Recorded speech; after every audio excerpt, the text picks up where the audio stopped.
What's up everybody, welcome to Tech Savvy Wire. So today I'm going to be modifying this Vita, and what's special about this is actually sent from a subscriber / follower, John. So thank you very much, John, for sending this over and letting me modify it for you. So if you guys didn't know, I do have a Patreon account. I'll leave a link down in the description below for you guys to check out. You can support my channel with as little as $2 a month and hopping into a Discord, or being a top tier supporter and paying up to $25 a month, and I'll be able to help you maximize the potential of your Vita by either having you send it to me or give you one-on-one instructions and details on how to go ahead and modify it. So in this case, if you guys ever get stuck, you can send it to me. So this is something that I actually do. I like to do it for fun for you guys, and of course it helps support the channel, like I mentioned. So I'm not going to show you exactly how I do it. I've got a ton of different tutorials on what we can do with the Vita to make it super valuable and even better than the Switch in most cases. But I'm going to show you guys at the end, when I'm done with this one specifically, what I did to it, how it came to be, and as well as what are the different apps that I installed on it. We'll kind of just go through what those apps do, why they're beneficial, you know, yada, yada, yada, all that kind of good jazz. So stay tuned, we'll catch up right after this. But first, before we go, let's get a word from today's video sponsor. It is GVGMall.com. Today's video is sponsored by GVGMall.com. GVG Mall carries a wide variety of game currencies and gift cards that you could use to take your gaming to the next level. If you're looking for a fresh copy of Windows or Microsoft Office, then you can certainly find those on GVGMall.com as well. They are priced very competitively and offer legit copies of Microsoft software. You can pick up a copy of Windows 10 Pro for under $15. Visit GVGMall.com for more information and use code TSB to save during checkout. So welcome back, guys. I have just finished going ahead and putting on some cool things and mods to this Vita. So John, you'll be pretty happy with what you got going on here. But essentially, here's what the process entailed, and here's basically what I did. The Vita that I received was at a firmware of 3.70. That's not the most ideal firmware, in my opinion, to use different modifications. Now, there's a whole school of thought of people that would like to do 3.65 or 3.63, 3.60 and do Enzo. And for those of you guys who've heard the term Enzo but are not exactly aware what the difference is, Enzo just means it's a permanent modification to your Vita, which essentially means that anytime you restart your Vita, you're still going to be running a modded version. So you have to go and do like firmware updates and activate through safety mode and whatnot to actually get rid of it. Non-Enzo modifications, or when you're using h-encore or h-encore, however it's pronounced, would require you to basically just click on the bubble every time you restart your system so that you can access your modded apps. That's the only difference. It's a soft hack versus a full-time hack. It's nothing huge in my opinion. So I personally like to stick with the soft hack. I'm not a fan of Enzo just because I like to be able to change things out whenever I want and not have to go through all those kind of reboots and whatnot. So anyways, we started off with 3.7. I upgraded to 3.73 and I had to create a dummy PSN ID just so that I can activate his Vita. After getting it to 3.73, I then proceeded to hack it with a version of h-encore 2.0 that is made for 3.73. After doing that, once I got Vita Shell installed, once I got h-encore installed, then I was able to install Modoru. And Modoru has the newest versions 2.1, and that version will let you downgrade to whatever firmware you have. Now, I've done all of this stuff before in separate videos, and there's detailed tutorials like I mentioned before where you guys can check this stuff out.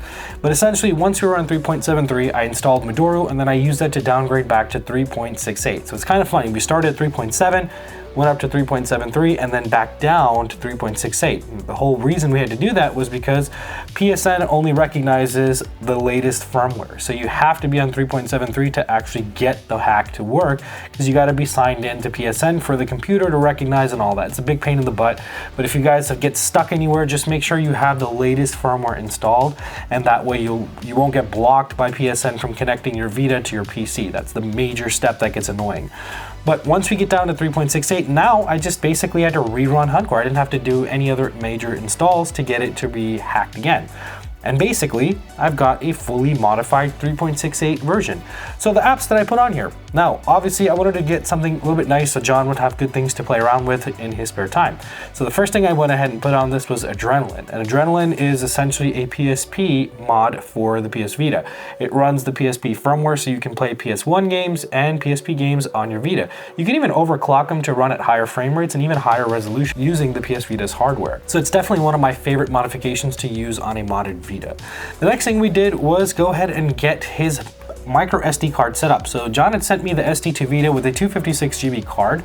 I went ahead and set that up and got it plugged in here. So now his direct memory that's being used on this card, or on this Vita, shall I say, is 256 GB. So anything that's going to be installed is going to be installed directly on that SD card. Now, tip for you guys that are going to be using a 256 GB or higher size SD card, make sure when you select the allocation size that you don't select default like I do in the tutorial. That is good up to 128 gigs, but if you're on 256 or above, you have to select it as 64 KB, otherwise it's gonna jack up the way it's allocated. So make sure you do that. That's what I did with this, and it's working flawlessly. Now, aside from having Adrenaline installed and having the memory card running off of, or the SD2 Vita running everything in the system, I also went ahead and installed PKG, which is a way for you guys to basically, for educational purposes only, download games that you have already owned in your your library of stuff. You can download PS Vita games, PS1 games, PSP games. It's basically a way to get any game you want for free directly on your Vita without having anything but a Wi-Fi connection. So that's also something that's pretty useful for you guys who want to check that out.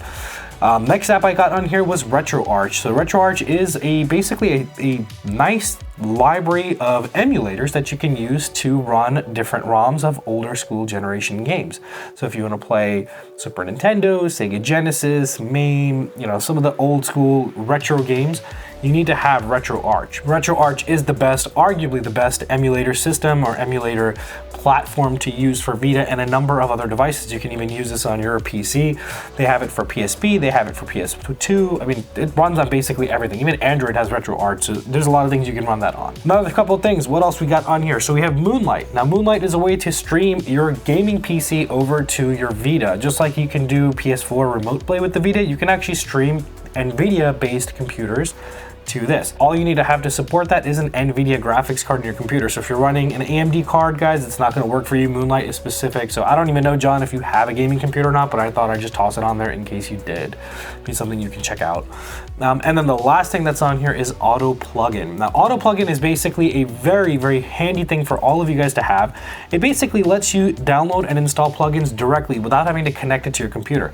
So if you're using apps like PKG, for example, and you need to have that no non-PDRM or whatever that thing is called, you can grab it directly from Auto Plugin.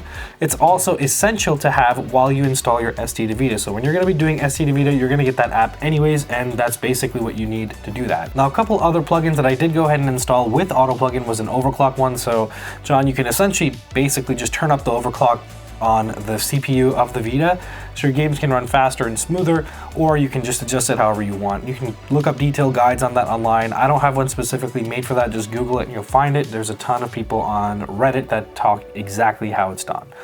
But basically, guys, that's what a Vita, in my opinion, should have as a good platform to start through. Now, once you get familiar and very comfortable with doing stuff like this, then you can go ahead and do custom themes. You can download games from different things, but you have to conceptually understand what's going on here. Now, I didn't put any specific games on here for John because I let him want to decide how to what he wants to put on there. But you basically could play PS1 games, PSP games, PS Vita games, obviously, and just about anything else that you want. And the plus side is you can even plug in an original memory card on the bottom if you happen to have one laying around and still use that. The way it's set up though, however, is if you plug this into your computer, you can recognize, or it will recognize, your SD to Vita as your primary source of memory. You can always go into Auto Plugin and change that to be the internal memory or the memory card that you insert. That way you can kind of move back and forth.